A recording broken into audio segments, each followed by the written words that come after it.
I have to wonder what it is like if you are not Catholic, if you are not religious, and you're like, what is happening?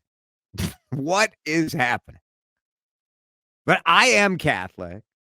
I covered Pope John Paul II's visit to St. Louis. I found my press pass from that. And if you're watching us on YouTube at the WCCO radio YouTube page where we stream live, get it good and close because you have such a baby face in that picture. It's I was fantastic. a child. I was a child. How I was allowed to report the news at all, I think, is a bit of a mystery. But I went down with a photographer named Bob Palmer, and we covered the Pope's visit to St. Louis. And there are times in life that you are in the presence of holiness. And I imagine it has to be like that if you meet the Dalai Lama, if you have, or if you're just when you're in the presence of, I don't know, I'm trying to think of who would be similar, where you would have like an emotional response just to the sight of the person. And there were people breaking down in tears watching John Paul II in the Pope Mobile as he went by. And I, born, raised a Catholic, also had that moment. There is something amazing about the fact that this morning, this guy is Robert Prevost, just a 69-year-old dude, grew up in a south suburb of Chicago. He's just a guy. Now, he's a very holy guy. He's got the outfits. He's got he's got the hats. Dan is a divinity graduate. I'm sure you might take issue with some of that, but you're a guy. I grew up Catholic, so right. I fully understand it, and I had a great appreciation for Pope Francis. And everything that I'm reading about, Pope Leo is encouraging. Look, there's over 1 billion Catholics in the world. This is a huge news story. Deal. I mean, there's no two ways about that. It's a big deal. deal. And even if you're not a Catholic, if you're just, a Christian of another denomination, you're talking about a huge portion of the Christian world, and this guy's leading it. And like I said, it's a huge news story, and it's very interesting to get to know him a little bit better. I'm curious at 651-461-9226, just where do you care or do you not care? Where does this register for you? Because for me, there are so many different things to talk about and think about in relation to this, because certainly knowing the way the rest of the world thinks about Americans right now, to me, it is striking to have an American chosen to lead 1 billion Christians, especially following Pope Francis, who is known for putting the poor first, for being humble, a humble leader, who seemed to reject like some of the gilded parts of being the head of the Catholic Church. It is striking that an American was picked in this time. Now,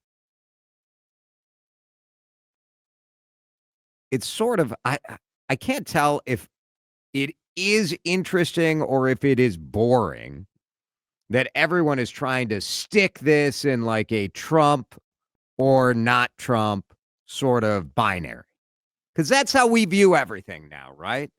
And if you search Google right now for like news stories about the new Pope, MAGA melts down over new Pope's anti-Trump, pro-immigrant social media. New Pope Leo spent years retweeting criticism of Trump policy. We can't help ourselves. The gravitational pull of Donald Trump makes everyone stick everything through the Trump filter. That said, like, if you're one of these cardinals making your vote, you know what's going on, right? Like, you know how this is going to be perceived. You did not choose the first, African pope. You chose the first American pope. Now, some of this, you got to settle down with the first American pope business. Because how long has America been a country? 20 popes. I think 20 popes since we've been around. So that's like, being the first, I don't know, modern house in Maple Grove. Like, la-di-da, you've been around for 50 years. Who cares? Like, as a country, in relation to a 2,000-year-old institution, like America is a blip. America's very young. We're very young. We're also, of course, it's the first. One of the few superpowers in the world. And it does say something when it's a cardinal from that kind of a country that gets elected. I think it does. Like it said something when Francis, who was Argentinian, from Latin America, first Latin American pope. Yeah. So that meant something. I think it does mean something. I think it absolutely means something that he's American. And they were aware of it. Sure. Now, he was born in Chicago. He spent years in Peru as a missionary, and then has spent most of his adult life, really, post-Peru, in the Vatican. Was made a cardinal by Francis just 2 years ago, back in 2023. So it's, his Italian's pretty good. Italian, Spanish, he was going back and forth there. Didn't use a word of English in that initial speech. I thought that was interesting. I thought that was very interesting. Part of the delay, you may have heard before the Twins game around 11:15 or so, was when the first person to tell me there was white smoke was Dan. That's right. Cook.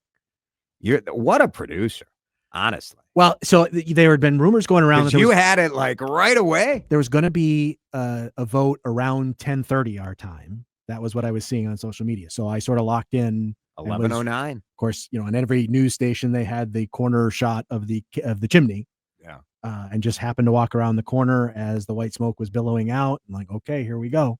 Because I'll be honest with you, since you're going to be gone tomorrow and I'm going to be in your chair, there was part of me that was really kind of holding hope that they would wait till tomorrow so I could have. From a show prep standpoint, you get hosed a little bit. A little bit.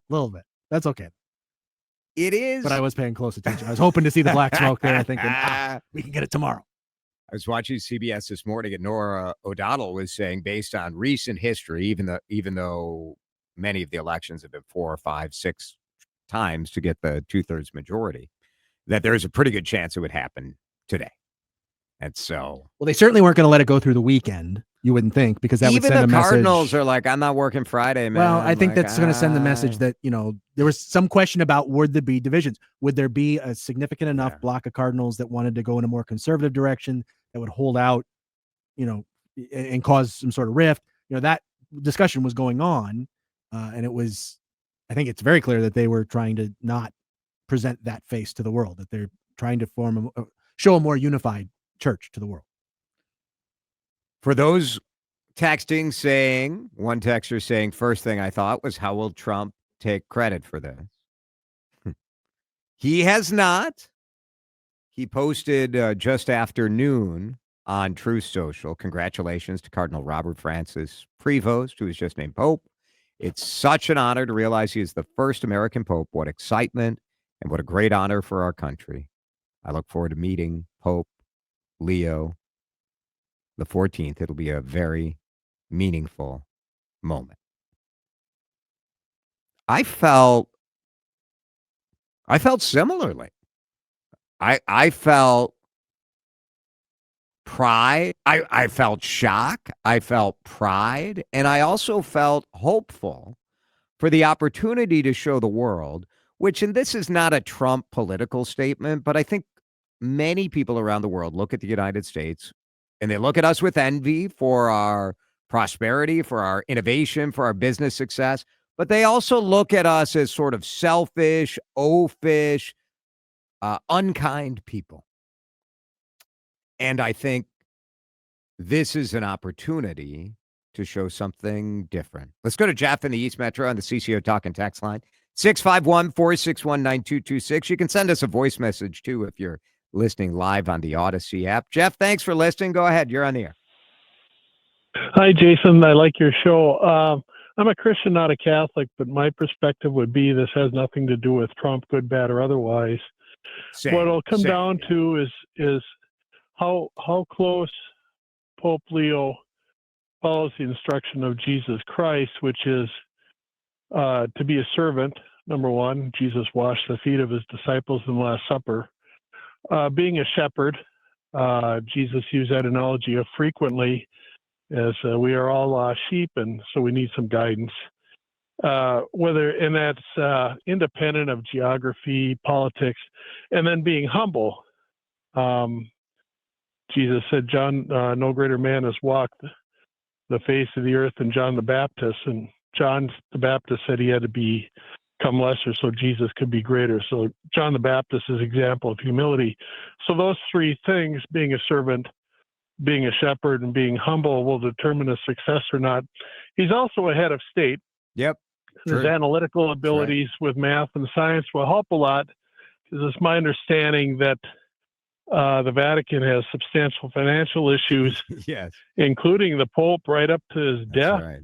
Yeah. Was trying to issue directives on how to straighten out the arcane and very troubled finances. And then lastly, there's decline in attendance, not only in the Catholic Church, but other mainline churches in the United States.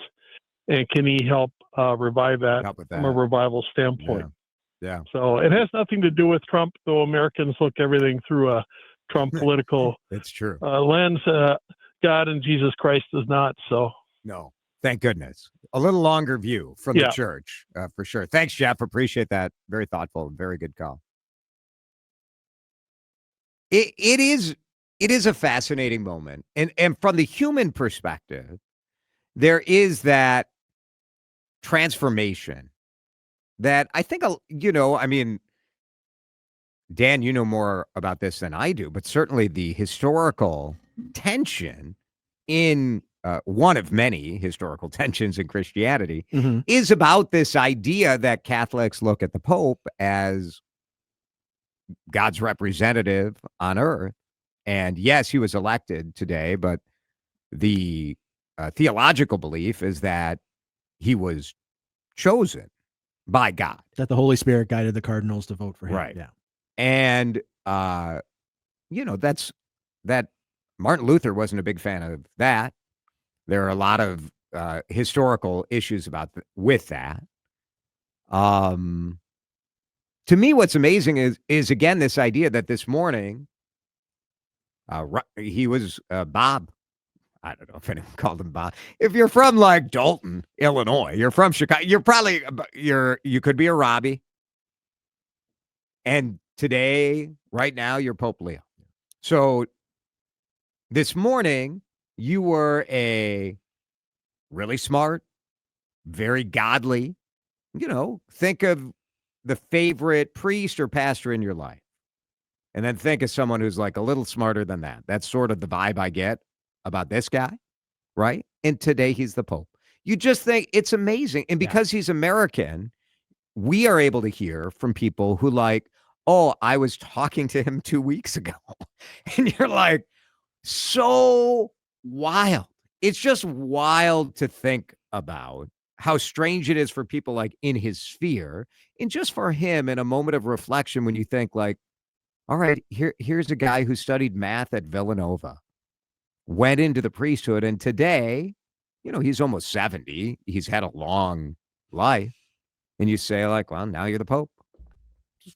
It's sort of mind-blowing for me. It's very difficult to It's got to be. I mean, you have to think that he went to the conclave with some notion that he might be considered. And certainly by the first ballot or two, his name had to have been being shared around. So it's not like, it was an immediate thing. For sure. But it's, probably a very short period of time. Yeah. And I thought as he came out this morning and you're watching him initially, before he even said a word, they bring him out, the crowd erupts, and he's waving and there's some music and the whole thing. And there's one point where they got a pretty tight shot of him. And it just felt to me watching him that he was trying to compose himself, that moment of, coming out and now for the first time, he's addressing this crowd as Pope. that hit him hard in that moment. And you could sort of see him, the jaw kind of clenching and the eyes kind of tightening as he's maybe fighting back tears a little bit. I'm sure I can't even imagine what that had to feel like in that moment, understanding the responsibility that he's now accepted and now is entering into this brand new chapter of life that will extend to the end of his life. He's going to wear these vestments until he passes away. And, who knows how long that is, hopefully a good long time for him, but it's going to be a huge, huge shift in his life. And accepting that's got to be a mind job, right? I mean, right. Yeah. It's just crazy. To me, it's very, very, the human side of this is sort of amazing. Now, there's a little bit of Dick Cheney picking himself to be the vice president vibes for me here, because Pope Leo did lead the office that selected bishops all around the world. So certainly, like, if you want to view, and you should also view, like, the head of the Catholic Church with a little bit of a political lens, not the politics of America, but the political side of it. And Pope Francis stacked the deck, right, to try to make sure that his approach to leading the church was continued. And then the fact that the people that Francis stacked the deck with picked one of Francis's closest advisors, who also was the guy who picked a lot of bishops, is pretty genius. It's pretty genius, right? Like, I mean, that is the strategy there comes to fruition. Almost as though there was a hand guiding it. You can look at it that way. Exactly. We'll break. It's 3:44. Drive time with DeRusha. We're going to have some analysis of this throughout the show. And so your feedback welcome throughout the show as well.